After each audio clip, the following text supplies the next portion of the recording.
अस्सलाम वालेकुम फ्रेंड्स, कैसे हैं आप लोग। उम्मीद करती हूँ आप लोग बहुत ही अच्छे होंगे। तो फिर हाज़िर हूँ मैं आपके लिए एक नई स्टोरी लेके, जो कि बहुत ही रियल स्टोरी है। इससे पहले भी मैंने एक लंबी वीडियो डाली है जिसमें मैंने स्टोरी अटैच किया है और लास्ट में म्यूज़िक डाला था जिस पे कॉपीराइट आ गया है। तो यही दिक्कत होती है कि अगर लंबी वीडियो मैं डालती हूँ तो उस पर कॉपीराइट आ जाता है। तो मैंने सोचा है कि अब मैं इस पर स्टोरी सुनाऊँगी और म्यूज़िक का इस्तेमाल नहीं करूँगी। तो एक साथ दो काम हो जाता है। मुझे स्टोरी सुनना भी बहुत अच्छा लगता है, सुनाना भी बहुत अच्छा लगता है। हो सकता है मेरे तरह ही कई लोगों के हाथ में चला जाए ये स्टोरी, जिनको सुनना सुनाना दोनों पसंद हो। तो चलिए शुरू करते हैं। आज की स्टोरी जिन्होंने सुनाई है उनका नाम है शुएब। तो वो बताते हैं कि वो और उनके मामू, मतलब शुएब और उनके मामू खाना बनाने का काम करते हैं। खाना भी इस तरह का बनाते हैं कि शादियों में जो खाना बनते हैं ना, उसके ऑर्डर से लेते हैं। तो शुएब के मामू को और शुएब को एक खाने का ऑर्डर आया जो शुएब के मामू के घर से 1 घंटे की दूरी पे था। शुएब के मामू का घर उनके घर से, मतलब शुएब के घर से 2 से 3 घंटे की दूरी पे है। और उसके बाद शुएब के मामू के घर से उस घर का, मतलब जहाँ से हमें इनविटेशन आया है खाना बनाने का, वहाँ का डिस्टेंस भी 1 मीटर है। तो ऑर्डर जब आया तो मैंने और मेरे मामू ने ऑर्डर को फ़िक्स कर दिया कि हम दिन आ जाएंगे, डेट वगैरह उन्होंने बता दी। उसके बाद मैं अपने मामू के घर रुक गया। वहाँ पे मैं रुका हुआ था। मैंने सोचा कि इतना लंबा सफ़र तय करने से अच्छा है कि आज के दिन मामू के घर रुक जाता हूँ, उसके बाद वहीं से चलता हूँ, मैं और मामू साथ में चलेंगे। तो सुबह हुई, हम लोग अपने जहाँ पे हमें पहुँचना था वहाँ के लिए हम लोग रवाना हो गए और लगभग हम लोग वहाँ पे 4 बजे के करीब पहुँच गए। हमारे और भी आदमी पहुँच के वहाँ पे तैयारियाँ वगैरह उन्होंने सारी कर दी थी। हमें बस पहुँच के वहाँ पे खाने वगैरह की तैयारी करनी थी, बनाना था। तो कुछ इस तरह का माहौल सेट किया गया था कि जिनके यहाँ पे हमें काम करना था उन्होंने कहा था कि आपको थोड़े थोड़े अमाउंट में खाना बनाना है कि सभी को एकदम गर्मा गर्म खाना पहुँचे, ऐसा नहीं कि एक साथ बना देना है। तो फिर सब कुछ हम लोगों को पहले से समझ में आ गया था। तो शादी का दिन स्टार्ट हो गया। सुबह से खाना बनाते बनाते मैं और मामू को शाम के 4 से 5 बज गए। हम लोगों को बीच में ज़रा भी टाइम नहीं मिलता था। मुश्किल से 5 मिनट या 10 मिनट के सांस लेने भर का ही टाइम मिलता था, नहीं तो नहीं। उसके बाद मामू ने कहा कि घर पे खाना पहुंचाना है। वो तो मैं भूल ही गया था। तो घर पे खाना कौन देने जाएगा। मैंने मतलब अपने दिल में सोचा कि बहुत अच्छा मौका मिला है, इसी बहाने जाऊंगा घर पे, थोड़ी देर आराम करूंगा और खाना भी इसी बहाने दे आऊँगा। तो मैंने मामू से कहा कि मामू घर पे खाना मैं दे आता हूँ। मामू ने कहा ठीक है, रास्ता तो नहीं भूलोगे ना, डर तो नहीं लगेगा ना, क्योंकि शाम का वक्त हो चुका है। तो मैंने मामू से कहा नहीं मामू, मुझे डर वर नहीं लगेगा और मैं रास्ता भी नहीं भूलूँगा, मैं हैंडल कर लूँगा, आप मुझे दे दो। तो खाना वगैरह पैक होता है, शुएब अपने घर के लिए निकल पड़ते हैं। तो वहाँ का जो रास्ता रहता है, ये स्टोरी जो है ना वो पहाड़ी क्षेत्रों से रिलेटेड है। तो उनका मतलब पहाड़ी क्षेत्रों में ऐसे होता है ना कि रात जल्दी होती है, क्योंकि वहाँ पे पेड़ घने घने होते हैं और एटमॉस्फेयर भी थोड़ा चेंज होता है। तो इस वजह से शाम जैसे हुई, तो जैसे यहाँ पे बहुत ज़्यादा टाइम लग जाता है शाम कंप्लीट होने में, वहाँ पे जल्दी हो जाता है। जैसे बादल के टाइम पे होता है ना कि जल्दी शाम हो जाती है, सेम वैसे ही। तो मैं अपने घर के लिए, मतलब अपने मामू के घर के लिए निकल पड़ा खाना देने के लिए। तो चलते चलते चलते चलते पहाड़ों के रास्ते जाना था। तो जो एरिया रोड था वो तो गाड़ियों के लिए था, हम पैदल चलने वालों के लिए एक अलग रास्ता बना था। तो पहाड़ों पे चलने पे ऊंची नीची ज़मीनें पड़ती रहती। तो मैं चलते चलते चलते चलते मुझे थोड़ा सा समय बीता। उसके बाद मैं एक पहाड़ के एकदम कोने पे आया। तो वहाँ पे एक घर मैंने देखा। वो घर देखते ही साथ मुझे इतनी तेज़ का अजीब सा फीलिंग हुआ कि मैं बता नहीं सकता हूँ। क्योंकि होता है ना, कभी कभी कोई चीज़ हम देखते हैं तो उसी से रिलेटेड सोचने लगते हैं कि हाँ ये कैसे हुआ होगा, वो कैसे हुआ होगा। तो वो घर देख के मेरे दिल को अजीब से इसलिए हुआ क्योंकि वो घर बहुत ही ज़्यादा भयानक लग रहा था। तो मेरे दिमाग में आया कि पहाड़ के इस हिस्से में अगर किसी ने घर बनाया है तो जाहिर सी बात है कि किसी का सुकूनगाह होगा, किसी ने बहुत ही ज़्यादा अरमानों के साथ बनाया होगा। आखिर क्या वजह हुई कि जो यहाँ पे रहने वाला छोड़ के चला गया। वही सब मेरे दिमाग में चलने लगा। घर के साइड में ही पहाड़ पे घर था, तो घर के थोड़े से चलने के बाद साइड में ही थोड़ी सी गहराई थी। कहने का मतलब मैं जहाँ पे खड़ा था वहाँ से मैं गहराई को झांक सकता था। मैं घर के एकदम करीब नहीं था, दूर पे ही था, लेकिन इस तरह से था वो बना कि मैं गहराई को देख सकता था। तो मेरा दिल हुआ कि मैं अपने गहराई में देखता हूँ कि मतलब नीचे क्या है। तो मैंने जैसे ही नीचे झाँका, मैं जिस कंडीशन में ही था उसी कंडीशन में मुझे इतने तेज़ शॉक्ड लगा कि मेरा दिमाग ही काम करना बंद हो गया कि आखिर मैं करूँ तो करूँ क्या। एक होता है ना कि अजीब सी सिचुएशन आ जाती है, कभी अचानक से इसकी समझ में नहीं आता कि करें क्या। तो सेम वही सिचुएशन था। मेरे बॉडी के पूरे रोए खड़े हो चुके थे, मेरा दिमाग दिल जैसे काम ही करना बंद कर दिया था। मैंने देखा कि नीचे के हिस्से में कोई बैठा हुआ है जो सर एकदम नीचे किया हुआ है। मतलब इतना तो क्लियर हो रहा है कि कोई है और वो लड़की है, ये भी समझ में आ रहा है, जो सर झुका के बैठा हुआ है, जिसका लिबास मुझे लगा कि सफ़ेद कलर का है। अब उसको देख के मुझे इसलिए इतना शॉक लगा क्योंकि मैं आया हूँ जितना भी रास्ता तय करके, मुझे एक भी घर नहीं दिखा, मुझे एक भी इंसान नहीं दिखा। और रात के इस टाइम 6-6:30 बजे के करीब कोई भी लड़की इस तरह से इस पोजीशन में नहीं बैठ सकती है, क्योंकि पहाड़ी एरिया है और मैं समझ गया कि यहाँ पे कोई भी नॉर्मल लड़की नहीं हो सकती, क्योंकि उसको किसी भी तरीके का नुकसान पहुँच सकता है अगर कोई नॉर्मल लड़की रहेगी तो। मतलब वो खुद ही डरेगी कि मैं जाऊंगी तो मुझे जानवर, इंसान या किसी भी तरीके से कोई भी नुकसान पहुंचा सकता है, तो कोई नॉर्मल लड़की नहीं रहेगी। तो जब मैंने उसको इस तरह से देखा, अब मुझे एक झटका सा तो लगा ही, साथ में मुझे नहीं समझ में आ रहा है कि मैं किस तरह से कहाँ से जाऊँ कि उसको मालूम ना चले। होता ना, जब कभी कभी आप डर जाओ, जिस काम से बचना चाहो अक्सर वही काम होता है। तो बस क्या था कि अब मेरा दिल चाह रहा था कि मैं इस तरह से हटूं कि वो कहीं आ ना जाए। तो मैं एकदम धीरे धीरे अपने कदमों को पीछे करने लगा, इतना धीरे धीरे कि मैं डर रहा था कि किसी पत्ते पर भी पाँव ना पड़ जाए, वरना उसे पता चलने पे वो आ सकती है। तो बहुत ही धीरे धीरे अपने कदमों को पीछे किया मैंने, और मैं फिर एकदम दबे पाँव इस तरह से गया कि जैसे कोई इंसान चोरी छुपे जाता है ना कि किसी को पता ना चले, सेम वैसे ही मैं अपने घर के तरफ बढ़ने लगा। तो 10-15 कदम बाद एक कब्रिस्तान पड़ता है, तो वहाँ पे मुझे कब्रिस्तान के बाद भी नहीं और बहुत पहले भी नहीं, दरमियान में ही मुझे एक आदमी मिला जो सिगरेट पी रहा था। उसको देखते हुए मेरे दिल को थोड़ा सुकून हुआ कि चलो कोई तो है यहाँ पे। मैंने उस आदमी को देखा और जब मुझे सुकून महसूस हुआ, मैं उसके बगल से जब गुज़रने लगा तो मैंने उससे सलाम किया। जब मैंने उससे सलाम किया तो वो जो आदमी खड़ा था वो भी शॉक्ड हो गया। जैसे मुझे ऐसा लगा कि वो खुद डर गया कि मैं इंसान हूँ या नहीं, इस तरह से। लेकिन मैं वहाँ पे रुका नहीं और मैं फटाफट सर को नीचे झुकाए बिना इधर उधर देखे, यहाँ तक कि मैंने जिधर चलना था सिर्फ मैंने उधर ही फोकस रखा था, ना लेफ़्ट ना राइट। मैंने अपना बस ये था कि मुझे पहुंचना है घर पे। मैं बहुत ही फटाफट गया, एकदम जल्दी जल्दी में चल के उसके बाद मैं पहुंच गया अपने घर। वहाँ पे खाना वाना लिया, थोड़ा आराम किया, पानी वानी पिया, रिलैक्स हुआ। और अब मेरे दिमाग में था कि मुझे फिर से उसी रास्ते से जाना है जिस रास्ते पे वो मिली थी मुझे। अब मैं जाऊं या ना जाऊं, नहीं जाता हूं तो भी दिक्कत होती है, चाहता हूं तो वो मिलेगी। अब मैं बहुत ही परेशान बैठा था कि क्या करूं, लेकिन फिर मैंने कहा कोई नहीं, अल्लाह का नाम लेके चलते हैं, जो होगा देखा जाएगा। उसके बाद अब और ज़्यादा रात हो गई थी तो मैं निकला, मैंने बिस्मिल्लाह किया और फिर क्या था, स्पीड में मैं निकला। तो मैंने जैसे बताया कि उस घर के बाद कब्रिस्तान पड़ता था, तो अब जाते वक्त तो पहले कब्रिस्तान पड़ना था ना, तो मैं जा ही रहा था बहुत स्पीड में। तो अब मैं डरा नहीं था, रिलैक्स हो गया था, तो मैं हर तरफ देखते हुए जा रहा था।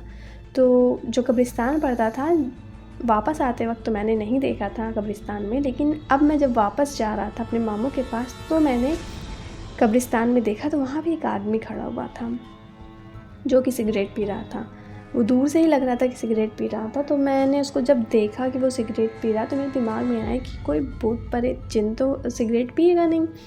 तो मैं अब चलता हूँ और उनसे दुआ सलाम कर लेता हूँ। तो मैं गया, मैंने कहा अस्सलाम वालेकुम। तो उधर से जवाब आता है वालेकुम अस्सलाम। फिर वो आदमी सिगरेट पीता रहता है, मुझसे पूछता है तुम इस वक्त यहाँ पे क्या कर रहे हो। मैंने कहा कि मैं अपने घर आया था, अब मुझे जाना है अपने मामू के पास। मतलब मैंने उसको पूरा डिटेल दिया कि मेरे मामू फला जगह पे है, मुझे वहाँ जाना है। तो उस आदमी ने कहा कि तुमको पता भी है ये रास्ता अच्छा नहीं है, ये जिस हिस्से में तुम गुज़रने वाले हो वो अच्छा नहीं है, यहाँ पे पता नहीं क्या क्या मिल सकता है, यहाँ की घटनाओं के बारे में तुम्हें नहीं पता। अब मैं दिन में सोचने लगा कि अभी तो मैं उसी को सोच सोच के डर रहा था कि वो मिलेगी, और अब इस बंदे ने मुझे और सारी चीज़ों से डरा दिया। अब मुझे तो कुछ समझ में नहीं आ रहा था, मैंने कुछ बोला नहीं। फिर उस बंदे ने मुझे सिगरेट दिया, वो जो सिगरेट पी रहा था वही सिगरेट दे के मुझसे बोला कि इसको तुम अपने सामने रखे रहना, इसको अपने सामने रख के ही तुम्हें गुज़रना है, तुम्हें कुछ भी और नहीं करना है, नहीं देखना है किसी और तरफ, बस इसको सामने रख के ही चलते जाना है। तुम्हें जहाँ पे भी जाना है तुम इसको सामने रखो और चलते जाओ। उसके बाद मैंने उसका सिगरेट लिया और सामने रखा, और जैसे कि उसने कहा कि तुम्हें सीधे चले जाना है, इधर उधर नहीं देखना, तो मैं सीधे चलने लगा। कब्रिस्तान मैंने क्रॉस ही कर लिया। अब उस घर की बारी थी। अब वो घर जैसे मेरे पास आ रहा था मेरी दिल की धड़कनें बढ़ती जा रही थी। फिर भी मैंने कहा कि अब पार तो करना ही है। अब मैं चला बहुत स्पीड में, मैंने सारे रास्ते को तय किया, लेकिन जैसे ही वो घर का हिस्सा आया कि मुझसे 5 से 10 कदम की दूरी पे वो घर था, मैंने अपनी स्पीड एकदम स्लो कर दी। मैं इतना स्लो चलने लगा कि वहाँ पे अगर वो बैठी हो तो उसको एहसास ना हो। जैसे ही मैं घर के सामने पहुँचा, मेरे दिमाग में सब चलने लगा कि इससे पहले मैं वहाँ पे खड़ा था, वहाँ पे मैंने ये सोचा, वहाँ से मैंने झाँका, मुझे वो लड़की दिखी, यही सब मेरे दिमाग में चलने लगा। मैं वहाँ पे 2 से 3 सेकंड के लिए रुका। तो 2 से 3 सेकंड के लिए रुका, और जैसे ही मैंने वहाँ से 2 से 3 कदम बढ़ाया ही था कि कहीं वो आ न जाए, इसका डर था मेरे दिल में, कि मैंने देखा कि जिस औरत को मैंने बैठे हुए वहाँ पे देखा था वो अब आसमान को छू रही है। अब वो जो मतलब बढ़ती जा रही। अब मुझे नहीं समझ में आ रहा है कि वो खड़ी हो रही है या वो क्या है, मुझे इतना कुछ भी नहीं समझ में आया। मुझे बस इतना समझ में आया कि मेरे सामने कुछ है जो बस उसकी हाइट इतनी है कि वो आसमान को छू गई है। और उसका लिबास मैंने पहले ही बताया कि वो सफ़ेद कलर का उसने कपड़ा पहना हुआ था। जब मैंने उसको देखा कि ये उसके जो हाइट है आसमान को छू रही है और बड़े बड़े बाल हैं, उसको देखते ही साथ मुझे होश ही ना रहा। मैंने सिगरेट कहाँ फेंकी, मैंने क्या किया क्या नहीं किया, कैसे कितनी स्पीड में मैं भागा। बस मैं आयतल कुर्सी की तिलावत करते हुए मैं भागता ही गया, दौड़ते वहाँ से मैंने जब दौड़ शुरू की, मैं रुका अपने मामू के जगह पे जाकर जहाँ पे हम लोगों को काम का ऑफ़र आया था, जहाँ से वहाँ पे। अब मैं घर में घुसने से पहले मैंने कहा कि मैं खुद को रिलैक्स कर लेता हूँ, वरना अगर मैंने किसी को बताया तो लोगों को लगेगा कि मैं डर गया हूँ, लोग मेरा मज़ा लेंगे, क्योंकि पहले ही मामू ने मुझसे पूछा था डरोगे तो नहीं या ऐसा कुछ। तो मैंने बड़े ताव से कहा था नहीं डरूँगा ये वो। तो मैंने यही सब सोच के मैंने किसी को कुछ बताया नहीं। मैंने पहले अपने आप को एकदम रिलैक्स किया, उसके बाद मैं अंदर गया और फिर वो दिन गुज़र गया। अब वापस तो मुझे मामू के साथ और लोगों के साथ आना था, इसलिए मैं बिल्कुल रिलैक्स था, मुझे किसी चीज़ की डर नहीं थी। ये तो जो बताते हैं कि उनकी ज़िंदगी का ये एक हिस्सा है जो उन्होंने एक्सपीरियंस किया, जो कि बहुत ही ज़्यादा डरावना था। एक और हिस्सा है जो उन्होंने एक्सपीरियंस किया है, घर की कहानी है, घर से रिलेटेड है, जो कि बहुत ही ज़्यादा इंटरेस्टिंग है। तो अब जो बताते हैं कि काफ़ी दिन गुजरने के बाद उन्होंने एक घर, पहले मतलब उनका अब तो खुद का घर है, लेकिन तब उनका खुद का घर नहीं था, तो एक रेंट के घर पे रहते थे वो, उनकी भाई बहन उनकी माँ, उनके बाप सब लोग रहते थे। तो शुरू में तो वहाँ पे कोई दिक्कत नहीं होती थी। शुरू में एकदम नॉर्मल ज़िंदगी चल रही थी जब हमने शिफ्ट किया था। उसके बाद कुछ दिनों बाद ऐसा फ़ील होता था कि जैसे जब कोई चोर आता है ना, कि दरवाज़ा बंद हो रहा है या खिड़की खुली है, ऐसा फ़ील होता था कि कुछ बंद हो रहा है, कुछ खुल रहा है, तो हम लोग उठ के देखते थे कि कहीं चोर वोर तो नहीं आ गया। अच्छा, कुछ दिन और भी था। उसके बाद अब बर्तनों की रखने उठाने की आवाज़ आने लगी, कि जैसे किचन में किसी ने बर्तन रखा है, प्लेट रखा है, उठाया है, कोई खाना बना रहा है, इस तरह से। अच्छा, धीरे धीरे चीज़ें कुछ दिन के गैप पे बढ़ती गई। अब कभी कभी हमको, मतलब ऐसा नहीं है सिर्फ मेरे ही साथ था, सब पूरे घर को, कभी किसी को महसूस होता कि कोई बात कर रहा है तो दूसरे दिन वो उठ के पूछता क्यों इतनी रात तक बात कर रहे थे, तो दूसरा बंदा कहता नहीं, मैं तो नहीं बात कर रहा था। कुछ दिन के गैप के बाद ये सारे मामलात जो हैं वो कंटिन्यू नहीं होते थे, कुछ दिनों के गैपिंग पे होते थे, कि मतलब इंसान एकदम नॉर्मल हो जाता था तब। अब जैसे कि मुझे एक बार फ़ील हुआ कि कोई हंस रहा है, कोई मतलब खुसफुस करके बात कर रहा है और हंस रहा है। तो मैं दूसरे दिन जब मेरी आँख खुली, मतलब सुबह हुई, मैंने पूछा कि रात में आप लोग क्यों बात कर रहे थे, क्या हंस रहे थे, क्यों हंस रहे थे। तो जब मैं पूछता था अपने भाई बहनों से, अम्मी अब्बा से, तो वो लोग कहते थे नहीं, मैंने तो कोई बात नहीं किया। तो अच्छा ठीक है, फिर हम लोग उसको छोड़ देते, मतलब वो बातें कुछ दिन तक चलती, फिर सब नॉर्मल हो जाता। फिर कुछ दिन बाद मेरे भाई को एहसास हुआ कि कोई रो रहा है, तो वो नेक्स्ट डे पूछता जब सुबह उठ के, तो किसी की आवाज़, मतलब कोई भी नहीं कहता कि मैं रो रहा था या क्या था, सब बोलते कि नहीं, मैं तो नहीं था। फिर एक दिन ऐसे ही केसेस चलते रहे, पूछना पुछाना चलता रहा, फिर एक दिन सब कुछ नॉर्मल हो गया, बिल्कुल नॉर्मल हो गया। एक रात आई, सब अपने बिस्तर पे सो गए एकदम सुकून से। इतने में ही मेरे ही घर से किसी के चिल्लाने की बहुत तेज़ आवाज़ आई, इतनी तेज़ आवाज़ आई, इतनी तेज़ आवाज़ थी चिल्लाने की, कि मेरे बगल में मेरे रिश्तेदार रहते थे, मेरे मामू वगैरह, वो बोले, मतलब उन लोग उठ गए, वो लोग दौड़ के आए, हम लोग तो उठे थे, वो लोग भी दौड़ के आए कि हुआ तो हुआ क्या। तो वो आवाज़ थी मेरी अम्मी की। हम लोग दौड़ के अम्मी के पास पहुँचे। अम्मी एकदम मतलब शॉक थी कि उनके साथ उन्होंने क्या देख लिया क्या नहीं, उनको कुछ होश ही नहीं था। कुछ देर रिलैक्स कराने के बाद अम्मी बताती हैं कि अक्सर उन्हें कुछ महसूस होता था, जैसे कोई गया, कि हाँ शक होगा, वहम होगा। कुछ दिन पे उन्हें ऐसे फ़ील होता, लेकिन वो उसको वहम मान के छोड़ देती। अम्मी ने कहा कि मैं खाना बना रही थी तो मैंने देखा कि सामने के कमरे में कोई गया। मैंने बाकायदा परछाई देखी, मैं पीछे पीछे गई कि देखूं कौन है, क्या चाहिए उसे। तो मैंने जब कमरे में मैं गई तो मैंने देखा वहाँ पे कोई था ही नहीं। भी मैंने कहा हो सकता है वहम हो। फिर मेरी अम्मी बताती हैं कि उन्होंने फिर एक दिन घर का जो मेन डोर था, जिधर से एंट्री होती थी सबकी, वहाँ से एक लड़की को अंदर आते हुए देखा। अंदर मतलब बहुत ज़्यादा अंदर भी नहीं, 2 से 3 कदम आई थी। उसके बाद वो पता नहीं क्या सोची और वापस चली गई। मैं काम कर रही थी, मुझे लगा कि कोई मेहमान है अभी आके बैठेंगी, लेकिन वो तो आई नहीं। मैं इंतज़ार ही करती रही कि हाँ, मैंने उनको आते और जाते भी देखा। बीच में मैं काम में इतनी बिज़ी हो गई थी कि मुझे ध्यान देने का वक्त ही नहीं मिला। तो उसके बाद मैंने एक बार ख्वाब देखा कि मेरे ख्वाब में वही लड़की जो मुझसे मिलने आने वाली थी मेहमान के तौर पे, वही आई है।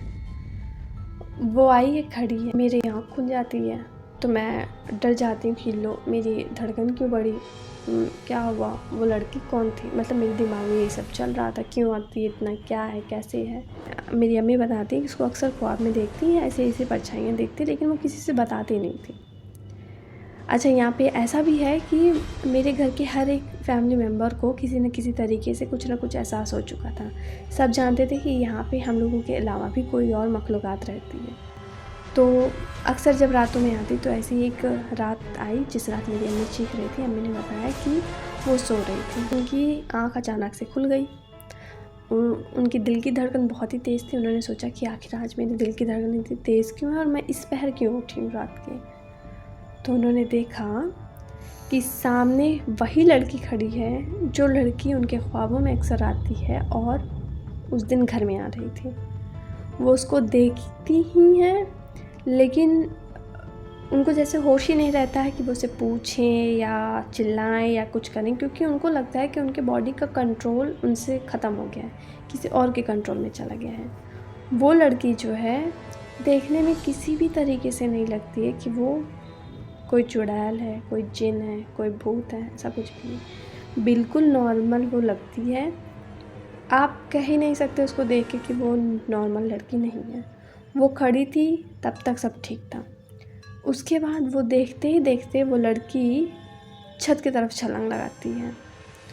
तो छत की तरफ जब छलांग लगाती है तो छत के ऊपर जो एक बाउंड्री बनी होती है, मतलब इतनी पतली बाउंड्री कि जिस पे एक इंसान चल नहीं सकता, उसके ऊपर वो चढ़ती है।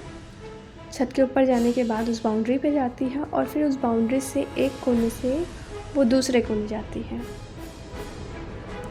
बाउंड्री वहाँ पे ख़त्म होती है, उसके सामने ही पड़ोस की दीवार लगती है, तो वो वहाँ पे जंप करके जाती है। वहाँ से चलते चलते ये सारी चीज़ें मेरी अम्मी बताती हैं कि वो देख रही थी।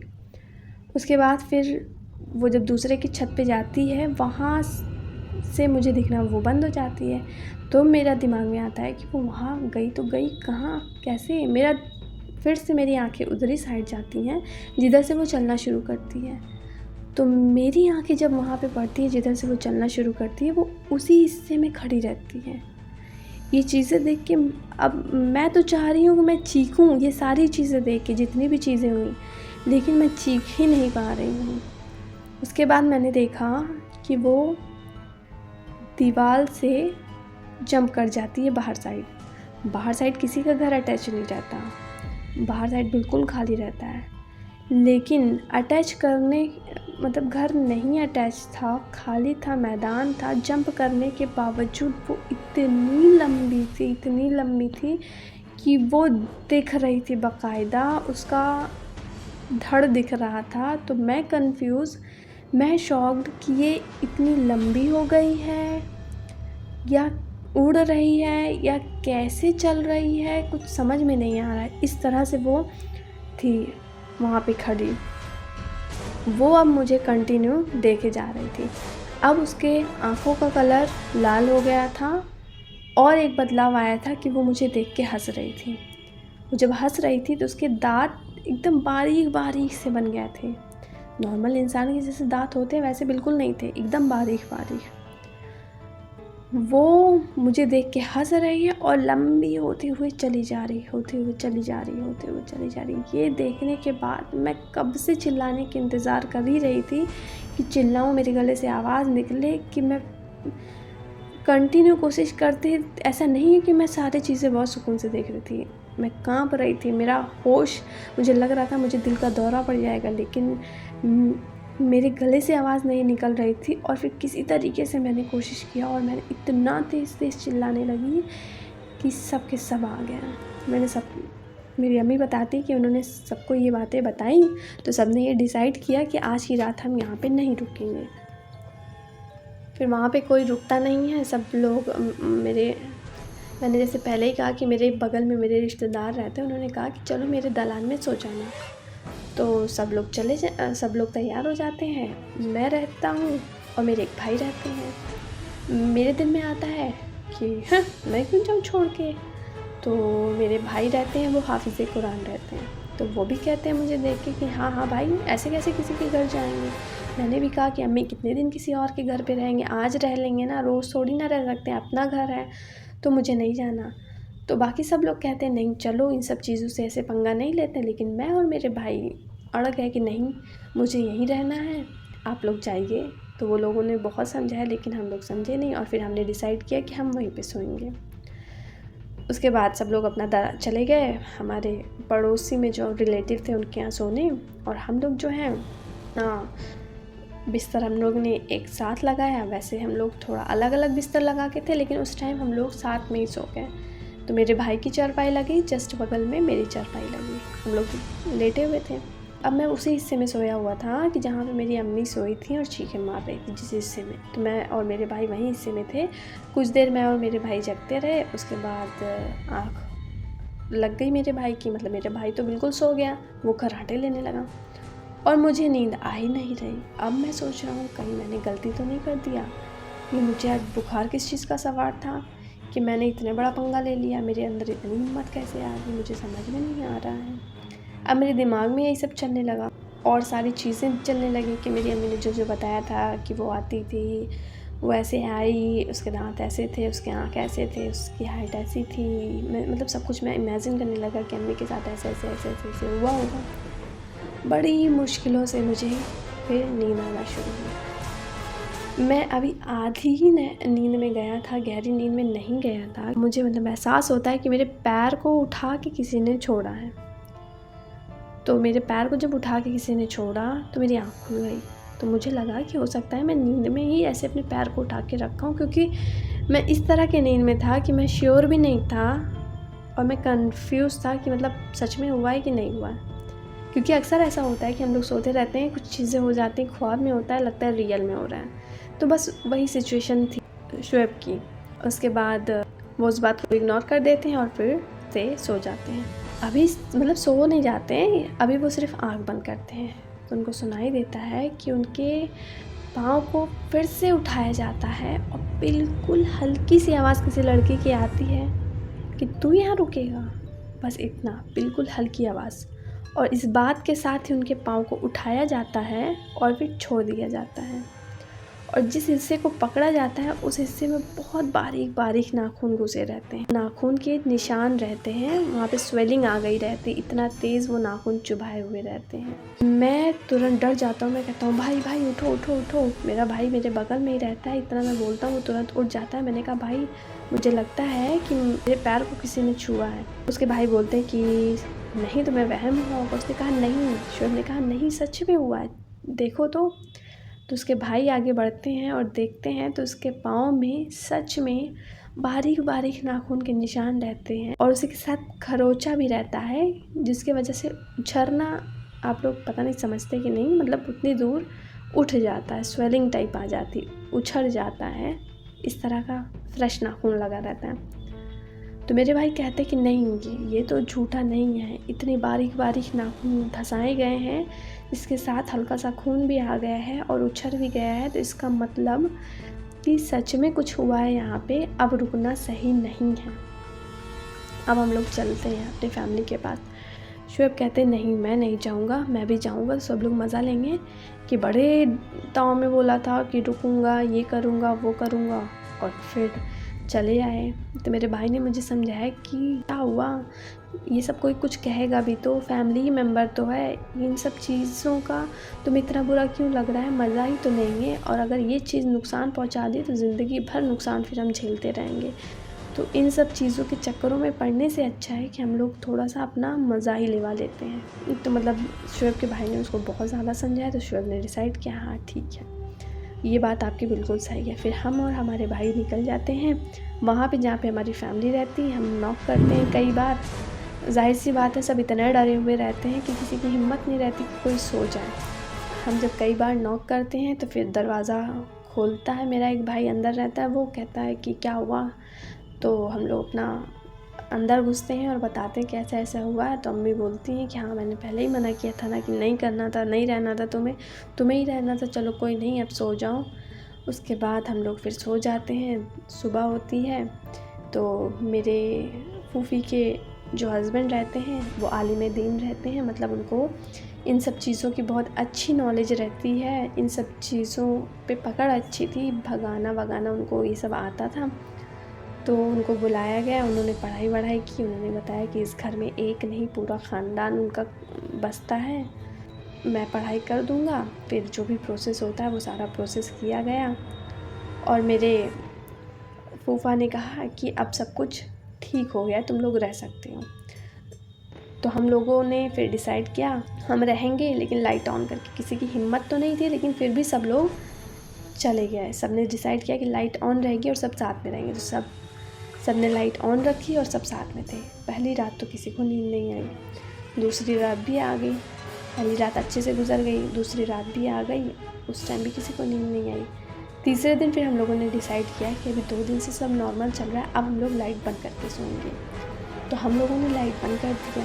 अब तीसरे वक्त लाइट बंद था, इसके वजह से और नहीं नींद आ रही थी, कहीं कुछ आ गया तो क्या होगा, कैसे होगा। लेकिन तीसरी वक्त मतलब तीसरा दिन भी अच्छे से, तीसरी रात भी गुजर जाती है। इसी तरीके से हम लोगों की ज़िंदगी धीरे धीरे धीरे धीरे नॉर्मल होने लगती है, सब कुछ अच्छा हो जाता है। तो कैसे लगी आपको ये स्टोरी कमेंट बॉक्स में ज़रूर बताइएगा। आप लोग अपना ढेर सारा ख्याल रखिएगा। अल्लाह हाफिज़।